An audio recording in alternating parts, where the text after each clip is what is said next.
Mengubah perusahaan perseorangan menjadi persekutuan firma. Perusahaan perseorangan dapat diubah menjadi persekutuan firma dengan mengajak satu atau lebih sekutu baru yang bersepakat dalam menjalankan persekutuan. Dalam menjalankan persekutuan, buku lama perusahaan perseorangan dapat digunakan, atau dapat juga dengan menggunakan buku baru persekutuan. Jika buku lama digunakan, ayat transaksi persekutuan dicatat dalam buku perseorangan. Jika buku baru perusahaan digunakan, pada buku lama dicatat ayat transfer aset ke persekutuan. Maksudnya, pada buku lama, aset ditutup, ditransfer ke buku yang baru, dan buku lama ditutup.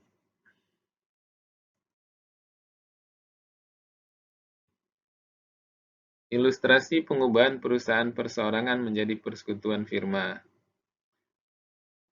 A dan B sepakat membentuk persekutuan di bidang sewa peralatan pernikahan dengan meneruskan usaha persewaan A dan diberi nama firma AB pada tanggal 1 Januari 2020. Neraca usaha persewaan A pada tanggal 31 Desember 2019 adalah sebagai berikut.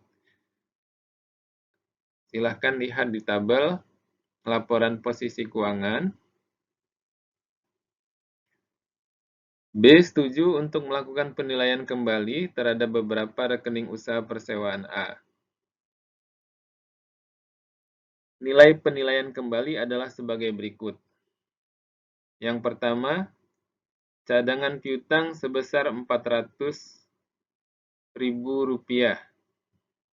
Yang kedua, tenda dan peralatan dinilai sebesar Rp8.500.000 atau naik sebesar Rp500.000 dari nilai awalnya.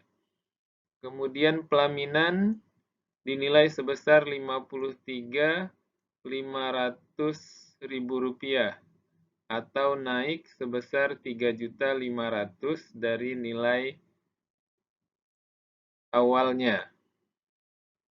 Kemudian dalam pembentukan persekutuan ini, modal firma ditentukan sebanyak Rp200 juta. Rp200 juta dengan perbandingan A berbanding B sebesar 6:4. Kelebihan atau kekurangan akan dikembalikan atau disetor dalam bentuk kas oleh A, sedangkan pembentukan ini B menyetorkan modalnya dalam bentuk kas. Mereka sepakat membagi laba sesuai dengan perbandingan modalnya, dan pada periode ini firma AB mendapatkan laba sebesar Rp16 juta. Ayat jurnal yang diperlukan dalam pembentukan perusahaan perseorangan menjadi persekutuan dalam kasus di atas memiliki 3 aktivitas utama. Yang pertama adalah penilaian kembali, yang kedua rasio modal yang dibentuk sebesar 6:4, dan ketiga pembagian laba. Pada penilaian kembali, cadangan kerugian dibentuk sebesar Rp400.000.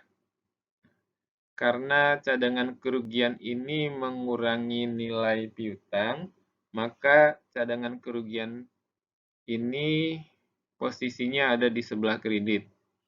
Sedangkan tenda dan peralatan naik sebesar Rp500.000 dan pelaminan naik sebesar Rp3.500.000.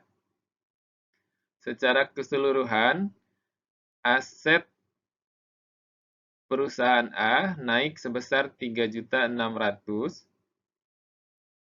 atau kalau dilihat dari sisi modal, kenaikan aset ini jumlahnya sebesar Rp3.600.000.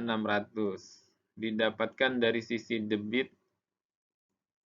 sebesar Rp4 juta dikurangi dengan Rp400.000. Kemudian yang kedua, rasio modal sebesar 6:4 dengan jumlah total modal sebesar Rp200 juta. dengan rasio modal 6:4, maka modal A itu sama dengan 6/10 dikali 200 juta sebesar 120 juta. Dengan cara yang sama, modal B ditentukan sebesar 4/10 dikali 200 juta sama dengan 80 juta. Modal A awal adalah sebesar Rp82.100.000 ditambah dengan kenaikan aset atas penilaian kembali menjadi sebesar Rp85.700.000. Sedangkan modal awal firma totalnya adalah sebesar Rp200 juta dan modal A sebesar Rp120 juta. Sehingga modal A itu kurang sebesar Rp34.300.000.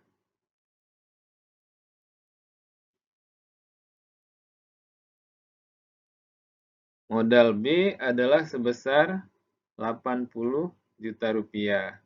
Sehingga ayat jurnal yang diperlukan adalah kas Rp114.300.000, modal B Rp34.300.000, modal B Rp80 juta. Yang terakhir, pembagian laba yang dilaporkan sebesar Rp16 juta dibagi berdasarkan rasio modalnya 6/4, A 6/10 dikali 16 juta sebesar 9.600.000 dan B 4/10 dikali 16 juta sebesar 5.400.000. Laporan posisi keuangan persekutuan setelah pembentukan. Jadi di sini terdapat beberapa perubahan pada laporan posisi keuangan. Yang pertama, kas naik sebesar Rp114.300.000 dari tambahan modal A dan modal B. Kemudian piutang, ada pembentukan cadangan kerugian piutang sebesar Rp400.000 yang mengurangi nilai piutang. Kemudian tenda dan peralatan dinilai kembali naik sebesar Rp500.000. Yang berikutnya pelaminan naik sebesar Rp3.500.000. Modal A naik menjadi sebesar Rp120 juta. Kemudian ditambah setoran modal B sebesar Rp80 juta. Mohon maaf, ini tertutup video.